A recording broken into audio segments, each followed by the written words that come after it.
পাশের গ্রামে নুরি পাগলি নামের এক মেয়ে ছিল। নুরির বয়স বাড়লেও বুদ্ধিতে সে তেমন একটা বাড়েনি, তাই তো সবাই পাগলি বলে ডাকতো। ছোটবেলাতেই নুরির বাবা মা দুজনেই মারা গেছে। নুরি ভাইয়ের কাছেই থাকতো, কিন্তু ভাই যখন বিয়ে করলো, ভাবি ঘরে আসার পরেই ঘর থেকে নুরিকে বের করে দিল। এতে করে ভাই আর ভাবিকে তেমন কিছু বলেনি। গ্রামে যার কাছে দরকার হতো নুরি সেখানে যেয়ে কাজ করে দিত, বিনিময়ে কিছু খেতে দিত, এই আর কি। এভাবেই কেটে গেল নুরির দিন। দিনের পর দিন, রাতের পর রাত নুরি এভাবেই দিন কাটিয়ে যাচ্ছে। নুরি সারাদিন বাইরে থাকতো, আবার রাতের বেলা যেখানে জায়গা পেত সেখানেই ঘুমিয়ে পড়তো। একদিন নুরি সবাইকে বলে, সকালবেলা নুরি ঘুম ভাঙার পর সবাইকে ডেকে ডেকে বলতে লাগলো, জানো জানো ওইখানে না দুইটা মানুষ সাদা কাপড় পইরা কি জানি খাচ্ছিল রাতের বেলা। নুরির এমন আচরণে গ্রামবাসী নুরিকে পাগল বলল, যা তো বিরক্ত করিস না, কি না কি দেখেছিস, তুই এক পাগল আবার আরেক পাগল তোর সাথে জুটছে, এই আর কি, দুজনে কি খেয়েছিস, যা যা যা। আমার পুপুর বিয়ে হয়েছে একই গ্রামেই, কিন্তু পাশের বাড়ি। পুপু নুরিকে বলল, তুই কি সত্যি কিছু দেখছস? তুই যদি দেখে থাকস আজকে রাত্রে আমাকেও দেখাইবি, ঠিক আছে? নুরি বলল, আচ্ছা বুঝান, আজকে রাত্রে যখন দেখুম তখন তোমাকে ডাক দিব, ঠিক আছে?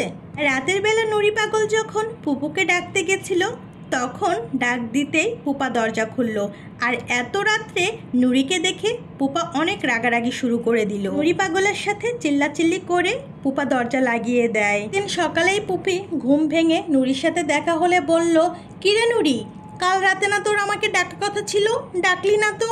নুরি তখন বলে, ডাকছি বুঝান, কিন্তু দুলাভাই আমারে অনেক গালাগালি করছে, এমনকি ধাক্কা দিয়ে ফেলা দিয়ে দরজা লাগাই দিছে। পুপু তখন বলল, কিছু মনে করিস না, তোর দুলাভাইয়ের লোকটাই একটু ওরকম। নুরি হেসে দেয়। পুপু বলে, আজ রাতে আমাকে ডাকবি, আমি আজ ঘুমাবো না। নুরি বলে, আচ্ছা বুঝান। পুপু রাতের বেলা নুরির জন্য অপেক্ষা করতে থাকে। নুরি এবার বুদ্ধি খাটিয়ে দরজায় নাড়া না দিয়ে জালনা দিয়ে ফিস ফিস করে ডাকতে লাগলো। অমনি সোজা বের হয়ে এলো এবং নুরি নুরি করে ডাকতে লাগলো। নুরি যেই সামনে আসলো তখনই নুরির হাত ধরে দুজনে হাঁটতে লাগলো। তো রাতে পুপু মনে মনে একটু ভয়ও পাচ্ছিল, কারণ ভাবছিল এটা কি নুরি নাকি অন্য কেউ।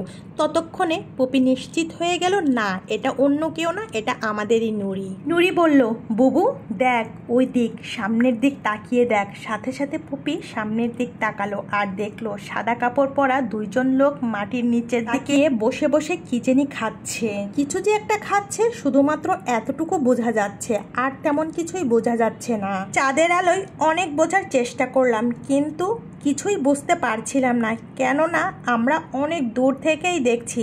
নুরি বলল, বুবু চল সামনে যেয়ে দেখি। আমার তো সাহসে কুলায় না, তাই সামনে যেতে চাই না।